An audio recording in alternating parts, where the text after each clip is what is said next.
దేవుని పరిశుద్ధ నామమునకు మహిమ కలుగునుగాక. Good morning friends, how are you? దేవుడు మిమ్మల్ని దీవించి ఆశీర్వదించునుగాక. ఈ ఉదయకాలన్న దేవుని మాటను మనం చూసినట్లయితే 31వ కీర్తన 9వ వచనంలో దేవుని చెప్తున్న మాట ఏంటంటే, విచారం వలన నా కన్నులు క్షీణించుచు ఉన్నది, నా ప్రాణము నా దేహమును క్షీణించుచున్నవి, నా బ్రతుకు దుఃఖముతో వెళ్ళబుచ్చుచున్నాను అంటున్నాడు. ఎవరండి కీర్తన రాసింది? దావీదు. దావీదు దేవుని హృదయానుసారుడే కాదంట్లా. దావీదు దేవుని చిత్తాన్ని నెరవేర్చిన వాడే, అవునంటున్నా.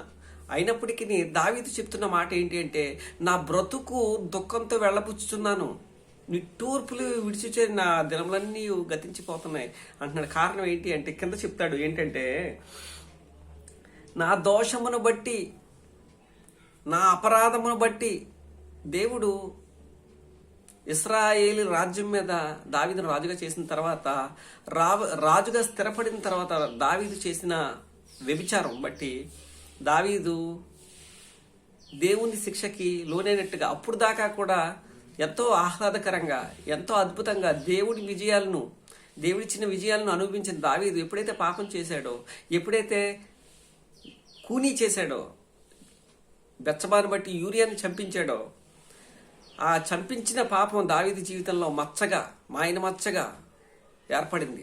2వ సమూయేలు గ్రంథం 11, 14, 11, 12, 13 ఈ అధ్యాయాలు మనం చూసినట్లయితే దావీదు యొక్క ఘాతుకం, ఘోరం అక్కడ మనకి కనబడుతుంది. దావీదు ఎంత హృదయానుసారుడైన దేవుని హృదయానుసారుడు. పాపం చేస్తే దేవుడు దావీదును వదిలిపెట్టలేదు. అమ్మా సహోదరుడా విను, కృప అని చెప్తున్నారు. మంచిదే, ఓకే, కాదంటలేదు. దేవుడు నిన్ను కరుణిస్తాడు, నువ్వు దేనికి అర్హుడు కాదో దాన్ని నీకు అర్హత కలిగజేసి నీ పాపాలని క్షమిస్తాడు అని చెప్పి, నీ ఇష్టానుసారంగా నీకు ఇష్టం వచ్చినట్టుగా నేను పాపం చేస్తాను, యేసుక్రీస్తుకి ప్రార్థన చేస్తే క్షమించేస్తాడు. నో, ఎట్టి పరిస్థితుల్లో వీల్లేదు. ఆయన ఏమంటున్నాడు ఒక మాట, నేను పరిశుద్ధుడిని కనుక మీరును పరిశుద్ధులై ఉండి. దేవుని యొక్క ఆశ ఏంటంటే మనం పరిశుద్ధంగా ఉండాలని. అలానే మనకి దేవుడు పాపక్షమాపణ అనుగ్రహించాడు తప్ప, నువ్వు ఇచ్చలవిడిగా పాపం చేస్తాను, నా ఇష్టానుసారంగా నేను బ్రతుకుతాను, నాకెవరు చెప్పేది, నేను తగ్గేదే లేదు, నా ఇష్టం నాది, నేను ఎవరిని క్షమించను, ఇలాంటి మాటలు మనం మాట్లాడకూడదు. అటువంటి మాటలు మన నోట్లోంచి రాకూడదు. దావీదు అంతటి వాడే, దేవుడి చేత అభిషేకించబడిన వాడే, తప్పు చేస్తే, పాపం చేస్తే దేవుడు క్షమించలా, విడిచిపెట్టలా. ఒక గొర్రెకి 4 గొర్రెలు ఇచ్చుకున్నాడు. అబ్షాలోము అని తన కుమారుని చేత తరంబడ్డాడు.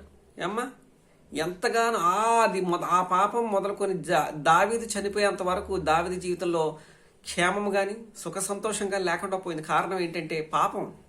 దేవుడు చెప్పాడు, చెప్పినట్లుగా నీవు అతిక్రమించిన దాన్ని బట్టి ఆ అతిక్రమం నీ మీదకి వచ్చింది. అందుకనే అంటాడు, విచారము చేత నా కన్నులు గుంటలు పడిపోతుందా.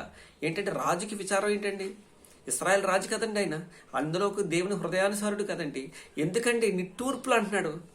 అంతే బ్రదర్, అంతే సహోదరు, నువ్వెంత గొప్పవాడివైనా, ఎంత రాజకీయవేత్తమైనా, పలుకుబడి ఉన్నవాడివైనా, క్యాషియర్వైనా, అందగత్తివైనా విను, దేవుడు చెప్తున్న మాట, నువ్వెవరివైనా సరే పాపం చేస్తే దేవుడు నిన్ను విడిచిపెట్టడు. అదే సమయంలో నువ్వు పశ్చాత్తాపడి పాపాన్ని విడిచిపెడితే దేవుడు నీకు అవకాశం ఇస్తాడు చక్కగా బ్రతకడానికి.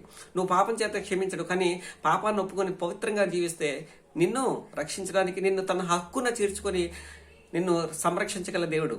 అంటాడు కదా, పాపి తన పాపంలో మరణిస్తే యెహోవా సంతోషించేవాడు కాడు, కానీ పాపి తన పాపాన్ని విడిచిపెట్టి యెహోవా చెంతకు వస్తే ఆయన సంరక్షించి నిన్ను నీతిమంతునిగా తీరుస్తాడు. ఎందుకని నీ పాపాన్ని విడిచిపెట్టకూడదు? ఎందుకని యేసుక్రీస్తు చెంతకు వచ్చి నీ పాపాలను ఒప్పుకొని ఆయన హక్కుని చేరకూడదు? చేరితే నీకు దీవెన లేదు, కాదు అంటావా, నీకు దీవెన రాదు. పైపెచ్చి నువ్వు దుఃఖంలోకి. ఆ రోజు దావీదు గారు ఎప్పుడైతే నాతాను ప్రవక్త వచ్చి నువ్వు పాపం చేశావని చెప్పగానే తాను ఉపేక్షించుకొని, తను నేను కాదనుకొని, ప్రభు నేను తప్పు చేశాను, పాపం చేశాను చెప్పి మళ్ళీ తన జీవితంలో మళ్ళీ అటువంటి పొరపాటు చేయకుండా జాగ్రత్త పడ్డాడు.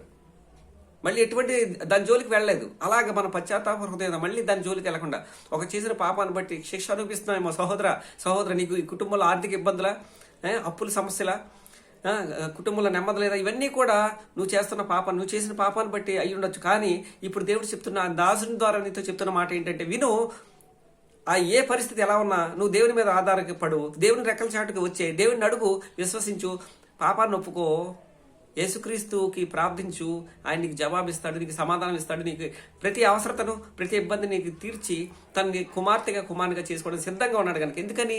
నువ్వు దావీదు వలే చేశాడు, పాపం చేశాడు, తప్పు, కానీ క్షమించమని అడిగాడు, మళ్ళీ ఆ తప్పు చేయలేదు. నువ్వు కూడా క్షమించమని అడుగు, మళ్ళీ ఆ తప్పు చేయకుండా యేసుక్రీస్తు వైపు చూసినట్లయితే నేను కూడా రక్షించబడి ఆయన రాజ్యవాసులుగా మనము వెలుగొందుతాం. కనుక ఈ రకాలైన దేవుడు చెప్తున్న మాటలు ఆలకించి ఆయన హత్తుకొని జీవించమని మీ Anand Kumar. God bless you each and everyone. Thank you.